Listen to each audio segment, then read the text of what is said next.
Most people think they understand what happens to older men who live alone.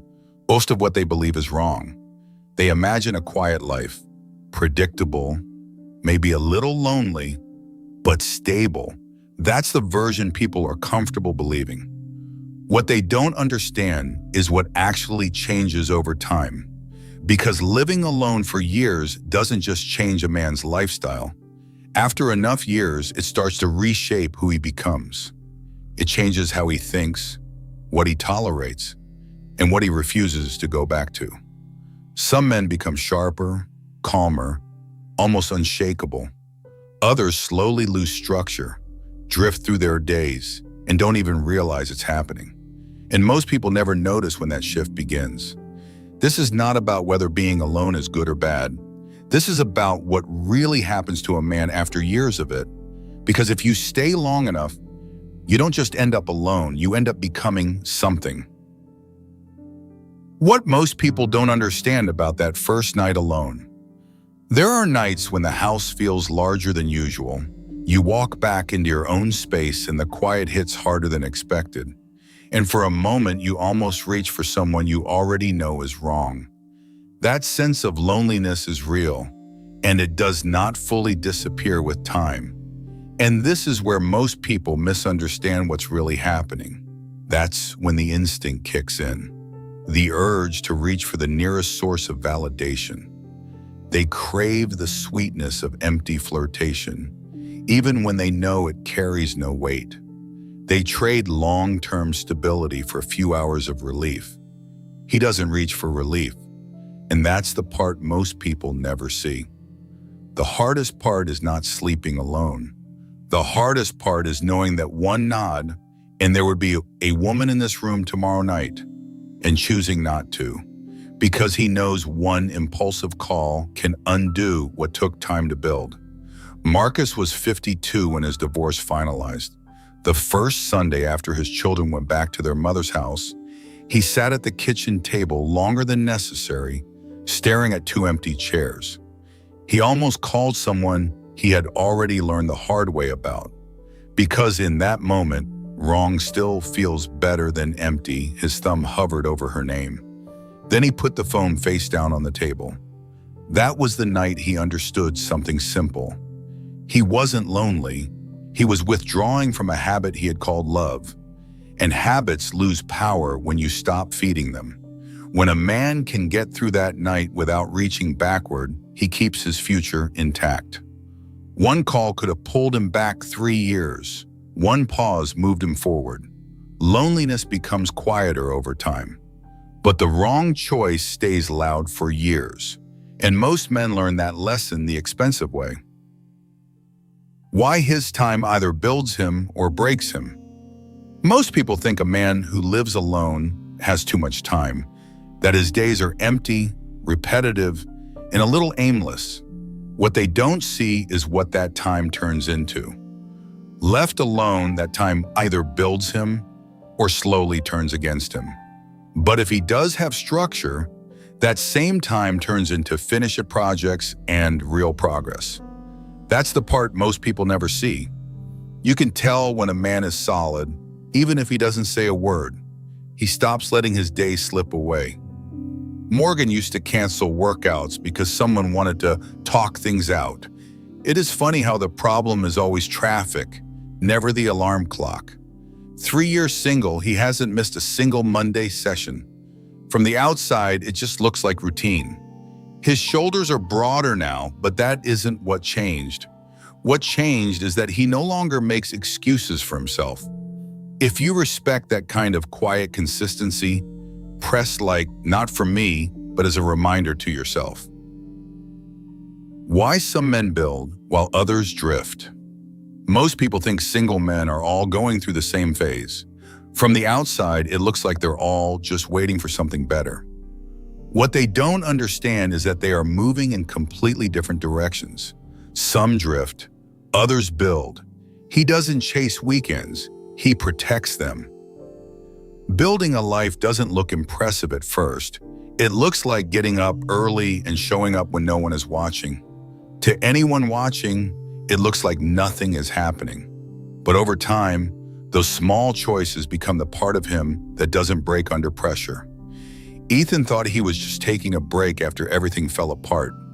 A few months turned into years without him noticing. One afternoon, he opened an old folder and saw who he used to be, and realized he couldn't remember when he stopped being that man. Being alone is not the problem. What he does with that freedom is what slowly defines him. If you are single and restless, the solution is not immediate attachment. The solution is looking at yourself without excuses. Some men say they want love. Often, they just want relief.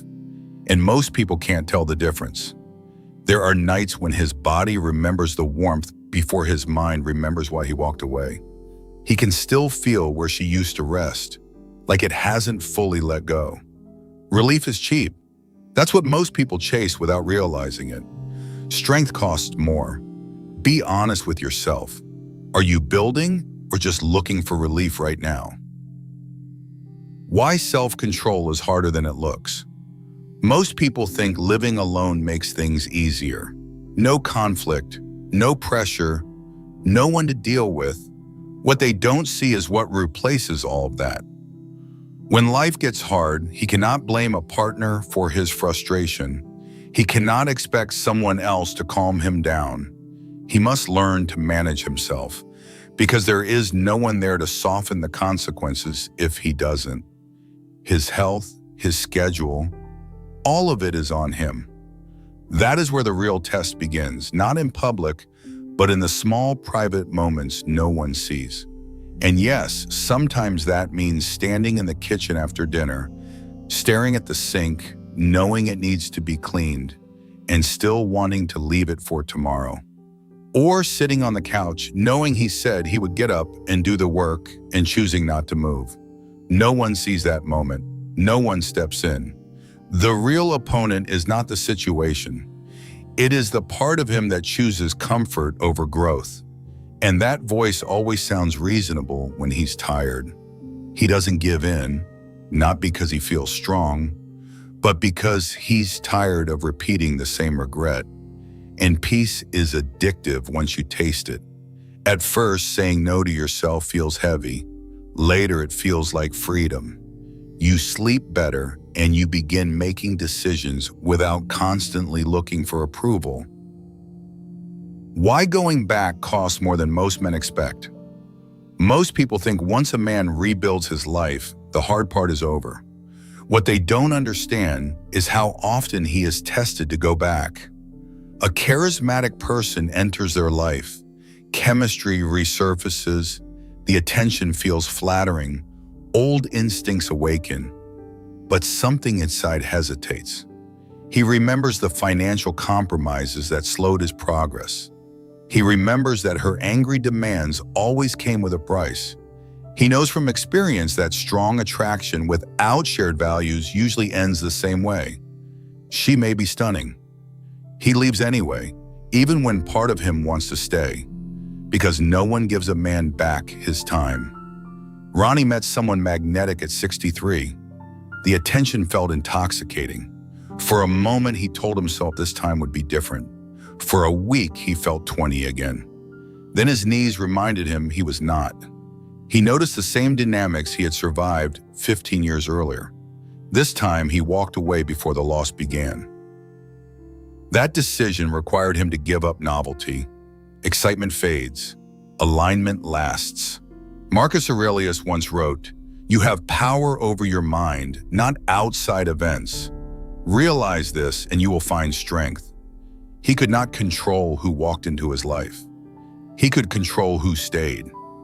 Walking away does not always feel powerful, but those quiet decisions are usually the ones that save him from starting over. People call it fear. He calls it having learned the hard way. A man who remembers the heat no longer needs to prove he can endure it. Of course, not every woman brings chaos. A friend of his found love later in life, and most people assume that's the path every man should take. If it comes in its own time. And if it doesn't, he is still steady. Why he spends differently than most people think. Most people think a man living alone spends more on himself. That without a partner, money just goes to comfort or convenience. What they don't see is how differently he starts to think about it. He's not wasting money the way people assume. He's more careful with it now than he used to be. He's not cheap with himself. He learns which bills make his life easier and which ones slowly box him in. People treat him with respect, and once in a while, he can afford to help others. When a man is not stressed about the bills, he feels lighter and more in control of his life. He no longer rushes into decisions that cost him later. Financial strength is not about showing off. It is about not being desperate. That's what most people get wrong. When you are stable, you choose when to help. He can give without resentment. He gets his house in order so that when pressure hits, he can handle it. And the people around him feel that. Why he no longer explains himself. Most people think a man who lives alone needs a reason, that something must be missing. That's why they ask the same question every time they see him. Why aren't you seeing anyone? Most of the time they are not really asking. They just don't understand the life he built. Years ago, he would laugh it off and say, "If you know someone, introduce me." Now he smiles and says, "I'm good. I built what I wanted." He knows exactly where he stands. He no longer feels embarrassed about being single. He no longer feels the need to justify his life to people who are not living it. His life speaks for him now, not loudly, not defensively, just clearly. And when a man reaches that point, he does not need permission to live the way he chooses. He simply moves forward and lets others catch up. If this sounds like someone you know, send it to him. And if this kind of clarity speaks to you, subscribe to Move or Die Stoic. Why he chooses to stay single. Most people think when a man chooses to stay single, something is missing. That if he had the chance, he would take it. After years of building his life carefully, he no longer feels he needs a relationship to feel complete. Some nights, the desire for warmth beside him still shows up. And for a second, it feels real enough that he almost turns toward it. But he no longer lets that feeling decide for him, not because he's afraid to go back, but because he no longer needs to. He would rather face a quiet night than choose something that doesn't align with him anymore. Now, when he does choose, he chooses fully, without hesitation or guarded distance. He becomes calm and content, and people feel it the moment he walks into a room. Being independent doesn't mean shutting people out. It means he can enter connection calmly, not out of panic. By now, you've already seen what most people never do, what it actually takes to live this way. They are not hiding from connection. They just refuse to settle. Seneca once wrote, "He who is content with little is rich." From the outside, it may look quiet. Inside, he is simply not at war with himself anymore. George is 59. He eats alone most nights, but he sleeps without tension. His children call him for advice, not rescue. His house is quiet and his mind is steady. He built that peace deliberately. But not every man who lives alone reaches that point. Some stay stuck there for years. The difference is he no longer uses another person as temporary relief. If you have endured the nights without collapsing into compromise, if you have rebuilt discipline instead of chasing distraction, then you are not behind, you are just walking a path most people do not understand. You chose stability instead of rushing into the wrong situation. When you are no longer afraid of being alone, your decisions become clear. You stop needing noise to feel alive. Tell me, when did you realize being alone was no longer something you feared? If that feels familiar, you already know exactly who you've become.